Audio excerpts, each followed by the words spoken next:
Leslie Cornwell, certified nurse midwife with Midwifery Business Consultation. I have Deidre DeGrado, a certified professional midwife in Kansas. We got to meet a few months ago with some consulting questions, and she had an amazing midwifery team and practice layout that I really have been trying to get more midwives to replicate across the country. So Deidre, thank you for joining me today, and tell everybody a little bit about yourself. Super. Well, I'm glad to be here. Thanks for having me.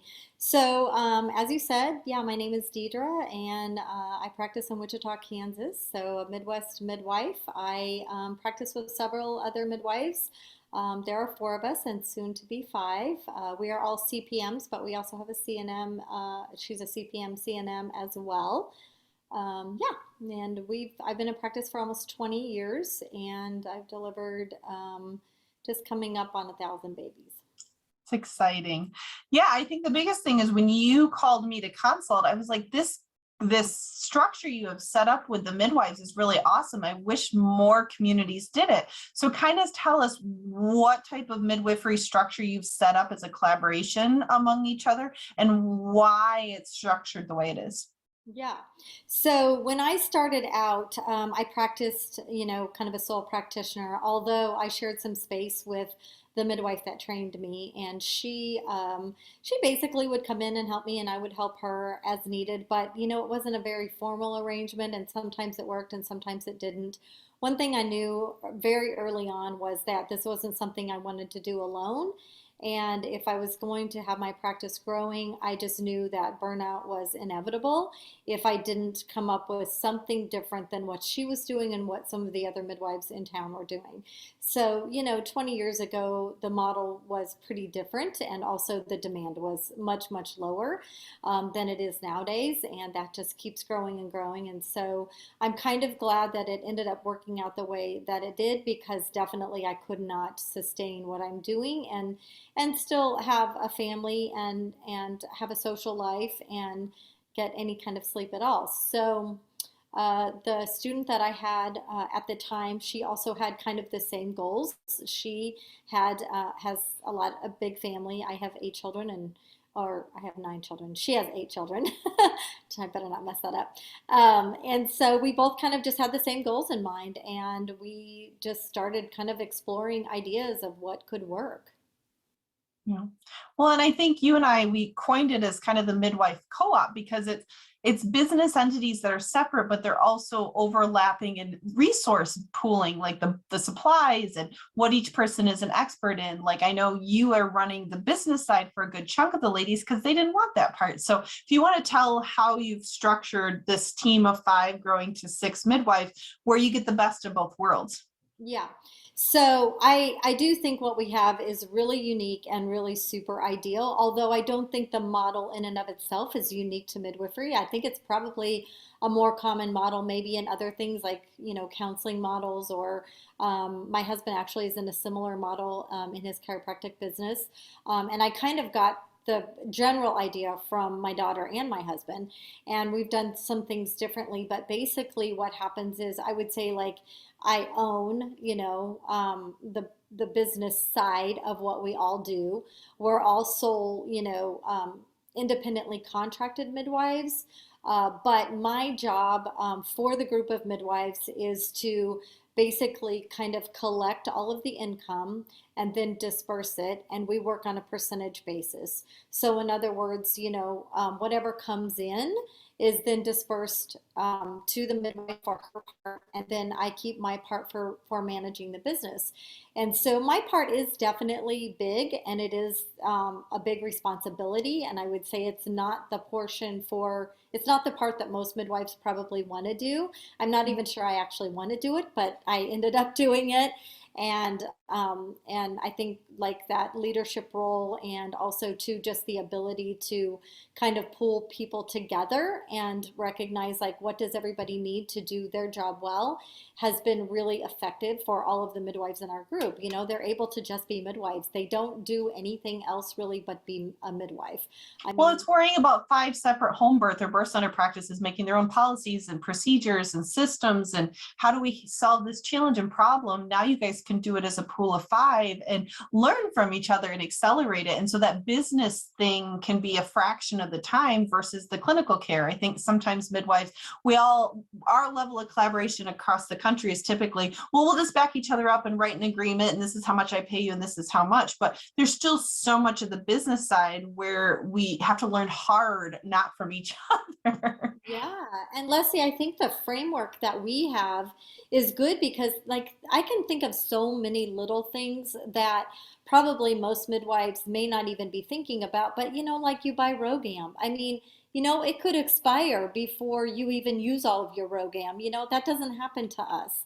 We Yeah, you've share got five to spread it among, I mean, you buy in bulk. If somebody's running out of something, you just trade with each other because they know they have a RH negative lady coming up. Oh my goodness. Yeah, the cost saving people don't even account for and think about. Well, and so all of that expense is my responsibility. So I shoulder all of that. If our office needs something, I just tell the coordinator, "Hey, we need Rogam," or "Hey, we need, whatever it might be," and she just orders it, and the office is always stocked, and they just come get whatever they want whenever they want, and then they can just use it in their independent practice for serving their moms. And then we share an EHR system as well, and so that's really convenient because when I open up, mobile midwife, I can see all of the clients that are due amongst all of us. And so if one of them, like this actually just happened recently, we had, what I would call kind of like one of those big life things. I mean, alongside COVID, which I am really glad with the whole COVID thing that we had this in place. But, one of my sister midwives had her dad get really sick and pass away. And, she just kind of dropped the ball, and we were able just to pick up where she left off. We are Well, just and like, it's vice "Hey, versa and supporting each other. If you got recitals, I remember vividly being at baseball games and the anxiety. Oh my goodness, I'm focusing on trying to find service so people can find me versus focusing on the moment with my kids. Like these little things that work-life balance and knowing you've got someone to support, you can take some time off, you can fill in those needs when they unexpectedly happen in life. Yeah, I think that is the hugest blessing of it all is that, we really, there's a lot of give and take. And yeah, there's a financial cost to that. But I think that most midwives probably do not realize like there's the financial cost anyway. So, Yeah, you may not see it directly, or it happens, or it's so habitual into your life, you don't realize the time and the financial cost it's covering because you don't know any other way. Yeah. yeah, it's very haphazard, and I think most midwives don't, probably even aren't aware of what their cost of doing business actually is, and then how much time they're putting in the business component. Mhm. I'm training a student right now, and right now she's at the front desk, and so she's learning the whole business end of owning a business. And, she said to me, we were on our way home from a postpartum visit late last night, and she said, "I think I figured out one thing." And I said, "What's that?" She said, "I don't want to own a business." I said, "Yeah, shocking. I don't blame you. I don't really either, but I am, and it's fine, and I'm doing it." So I Well, to be think a that, successful midwife, you have to, unless you can hire somewhere. I mean, most of the jobs are in the hospital. There's birth centers, there's some practices hiring, but it's either you start it yourself or you find a co-op where there is someone that loves business and you love this part. You love marketing, you love bookkeeping, everybody can utilize each other's skills to better the community versus everybody's just doing their own thing. And now I've got two ladies in labor at once. Now help me. Like that's the different level of collaboration. yeah, and that's a whole nother layer of stress. You know what I Mhm. mean? I mean, that is something that I think most midwives, and myself included, we definitely spend a lot of time thinking about the what ifs. And Do you guys share, like, do they see each midwife, or is it more I am their primary, but they know there's backup options in place? Like, how is the etiquette with the clients done? yeah, so I think that's also something that appeals to most CPMs for sure. I don't know the thinking behind some of the CNM practices, but we do take our own clients. So if somebody comes in and they say, "Hey, I want Deidre for a midwife," they're going to get me for their midwife unless I'm full, and then somebody else will take them. But that's the nice thing. They are still always going to see me. But if I'm at a birth and I'm out of clinic that day, then one of the other midwives can just cover the clinic. So they do end up getting to know them. So I would say like the patient still has the choice to have the midwife that they want. So it's different from a group practice in that way, which I think is very appealing to the majority of us CPMs. Like I think we want to hold on to our clientele, and that's very important to us. And I mean, it's important to the community too. Well, it's the best of both worlds. Like, because I think any midwife doesn't want an assembly line. They want to know their clients. They want to build a relationship. Okay, now there's 3 to 5 midwives. We're seeing 15, 20 people. How are you going to build that relationship with all of them? So you get a cushion. And I think to the clients, it's all how you present it. If you say, look, you get a fresh new face. If I'm at 2 places, you get to meet, we have similar philosophies. That should be comforting to the community that you're serving, that you've got backup plans in place. I mean, it amazes me how many clients don't ask, like, you're Superwoman, you're going to be in 5 places at once. What happens if this happens? Like, who do I get to meet those backup options? Yeah, I think that's right, Leslie. The client often doesn't ask that question, but I think it's a question that needs asking for sure. And so when, when we meet people and we enter, into a relationship with our clientele, we tell them like, yes, I'm going to be your midwife, but this is a group practice and I want you to not just love me, I want you to love all of us. And I want you to know that my partners are going to take care of you just like they would their own, clients if something happens with me. And I think it's reasonable to think, like, especially over the last 2 years with COVID, that people really were like out of commission. I mean, we all ended up getting COVID, or our family got COVID, and we were in quarantine. And sometimes I was thinking to myself so many times during COVID, how are these solo midwives doing this? Like, we've got They're 3 people struggling. out. Like, what They're are they absolutely doing? struggling. Yeah. Yeah, what are they Yeah. doing? Well, because even just the birth centers, I think so many of the midwives, they have not as much of a collaboration and co-op support like you guys have set up, and they're just burning out. They're trying to be super women, they're trying to be super moms, super wives, super midwives, and their bodies and their minds just can't do it. I mean, I went through that burnout in 2017, and I was like, there's got to be a better way. And so I've seen those few gems, like Northern Indiana, where I did clinicals, had an amazing collaboration, a little different than what you have set up, but there are these gems all over the country, and people think of them like unicorns. Oh, you just talk, but they don't really exist. And I'm like, no, they do. We need to replicate these. And that's where I get a big advantage by talking to so many amazing midwives across the country. I get to pull from these gems and teach them to more people, because they don't know, oh, I got to talk to Deidre if you want to create a midwifery co-op. Oh, that part of the country really has it figured out. Like, how are people going to know that without talking and digging? So thank you so much, Deidre, for doing what you're doing. What other words of advice, if you have 2, 3, 4 midwives in a community that want to start this, how would they even get going from the beginning? Because I've been consulting a few people that it's just overwhelming to them. They're like, well, how do we figure out past inventory? How do we figure out salaries? How do we figure out responsibility and decision making? Like, they're just so overwhelmed of how do you merge this style and structure together. Well, I think they can book a consultation with me. Yep, one, book a consultation, but 2, Yeah. just to, even if they're getting started early conversations, is it a good compatibility style? Kind of like dating. Like, that's the big joke I have, is like, you're kind of talking about engagement and the wedding planning, and Yeah. do you want to know certain things about that? Yes, I think that's part of it for sure. You do have to figure out the compatibility part of it.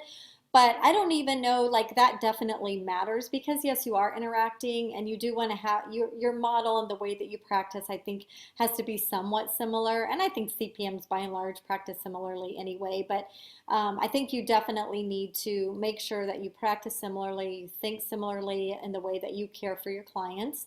That's important. But also, there's not a ton of overlap and interaction with each other. So it's not No. like you need to It's be more the business structure philosophy. How do you run things? Do you have similar fee schedules? You gotta, if you do this screening, but the other midwife doesn't do that screening. I mean, you want to have a more consistent standard of care, even though you're yeah. not doing it side by side with each other. You want it to be cross referral. So then all of a sudden they see this lady at 36 weeks, and you always talk about this, but that person doesn't talk about it. You want to make sure your education flow and what you outsource to somebody else versus you do internal is very consistent. So Yeah. So I think you need a strong leader. I think you need somebody that is, first of all, willing to shoulder the financial responsibility. And that's a big step. It really yeah. is. But at the same time, like it's not like you're not going to get paid to do that. I mean, I get paid to manage and run the business. And so there's an income from that. And so Hmm. it can be a blessing on that end.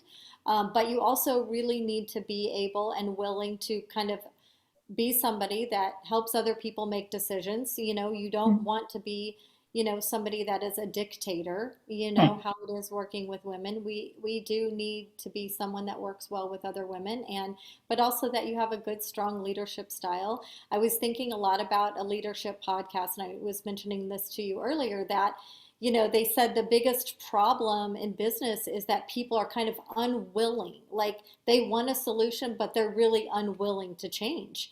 Yeah. And I mean, I just want to tell the midwives out there that, like, if you are willing to change and you are willing to work with other women as your sister midwives, like, you could have a situation that could be so much better than the situation that you're in. And, Right. the services that, the business side provides for all of the midwives, it's like somebody else does their birth certificates, somebody else cleans I pay to have the office clean. I mean, organize things that need to be done in the office. The barrage of things that I facilitate on the business end is pretty enormous.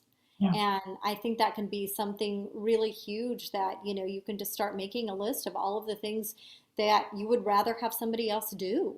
Yeah. And what are the things that you want to do yourself? Maybe you want to do the birth certificates or maybe you don't. And what are you willing to give up for what you can gain? So I think that's Right. where a conversation ideally would start with two people, is like, what are the things that you could be good at, and what are the things that I could be good at, and what are the things that we could find somebody else that would be good at, Yeah. and We make sure. outsource completely. Neither one of us want to touch this with a 10-foot pole.